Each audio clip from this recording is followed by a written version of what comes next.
Hello guys, देश दुनिया में आपका स्वागत है। आज है 11 सितंबर और शुरू करते हैं आज के करंट अफेयर का सेशन। आज के सेशन का हमारा पहला सवाल है, कौन सी कंपनी 200 अरब डॉलर का मार्केट कैप हासिल करने वाली देश की पहली कंपनी बन गई है? तो इसका राइट आंसर है रिलायंस इंडस्ट्रीज। और हमारा अगला सवाल है, कैरेबियन प्रीमियर लीग 2020 का खिताब किस टीम ने जीत लिया है? इसका राइट आंसर है त्रिनबागो नाइट राइडर्स। अगला सवाल, किस अभिनेता एवं पूर्व सांसद को नेशनल स्कूल ऑफ ड्रामा का प्रमुख नियुक्त किया गया है? उनका नाम है दोस्तों परेश रावल। अगला सवाल है, आर्थिक स्वतंत्रता सूचकांक में भारत 26 अंक के नुकसान के साथ किस पायदान पर पहुंच गया है? तो भारत की इसमें रैंक है दोस्तों 105वीं।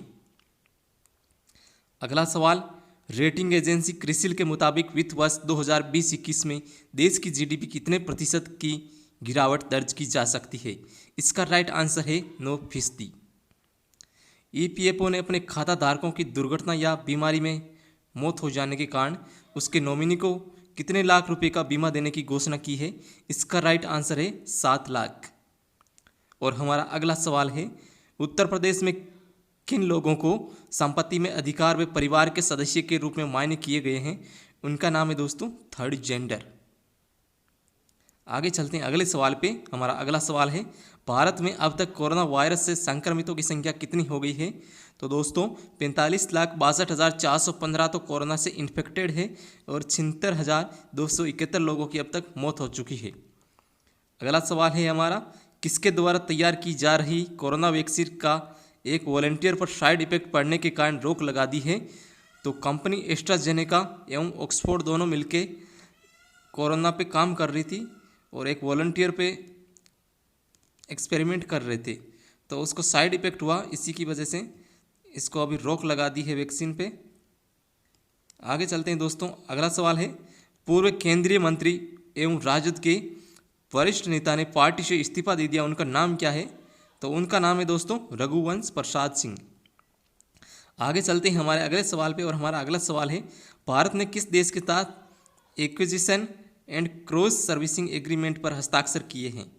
तो उस देश का नाम है जापान। भारत और जापान ने हाल ही में अपने रक्षा बलों के बीच आपूर्ति और सेवाओं के पारस्परिक प्रावधान के लिए एक महत्वपूर्ण समझौते पर हस्ताक्षर किए हैं। इसे अधिग्रहण और क्रॉस सर्विसिंग समझौते के रूप में जाना जाता है। यह जापान की सेल्फ डिफेंस फोर्सेज और भारत के सशस्त्र बलों के बीच आपूर्ति और सेवाओं के सुचारू प्रावधान की सुविधा देता है। इस समझौते से सैन्य सहयोग एवं क्षेत्रीय सुरक्षा को बढ़ावा देने की उम्मीद है। दोस्तों हमारा अगला सवाल है, पीएनजीआरबी और सीजीडी प्राधिकरण जो हाल ही में खबरों में देखे गए थे, किस मंत्रालय से जुड़े हुए हैं? तो इसका राइट आंसर है पेट्रोलियम और प्राकृतिक गैस मंत्रालय। केंद्रीय पेट्रोलियम और प्राकृतिक गैस मंत्री ने हाल ही में 13 राज्यों में फैले 56 संपीड़ित प्राकृतिक गैस स्टेशनों को राष्ट्र को समर्पित किया है।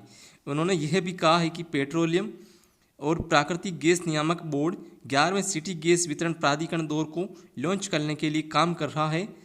ये नियामक बोर्ड रिटेल सीएनजी के लिए, ऑटोमोबाइल और पाइप्ड कुकिंग गैस के लिए लाइसेंस देता है। अगले सवाल पे चलते हैं। और हमारा अगला सवाल है, राष्ट्रीय विज्ञान और प्रौद्योगिकी उद्यमिता विकास बोर्ड किस मंत्रालय के तत्वावधान में काम करता है? तो इसका राइट आंसर है विज्ञान और प्रौद्योगिकी मंत्रालय।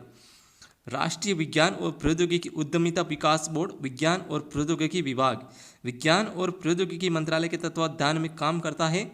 डीएसटी ने हाल ही में नवाचार, उद्यमिता और उस्मायन को उत्प्रेरित करने में राष्ट्रीय विज्ञान और प्रौद्योगिकी उद्यमिता विकास बोर्ड की यात्रा पर एक रिपोर्ट शुरू की है।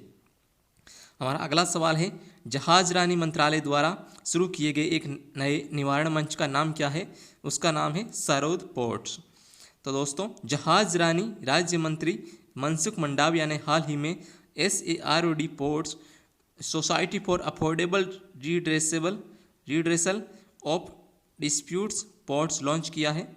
सरोद पोर्ट सोसाइटी पंजीकरण अधिनियम के तहत स्थापित किया गया है और इसका उद्देश्य मध्यस्थों के रूप में तकनीकी विशेषज्ञों के पैनल के साथ विवादों को हल करना है। इससे कानूनी खर्च और समय की बचत होने की उम्मीद है।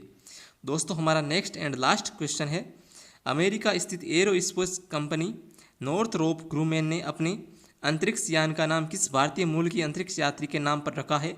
तो इसका राइट आंसर है कल्पना चावला।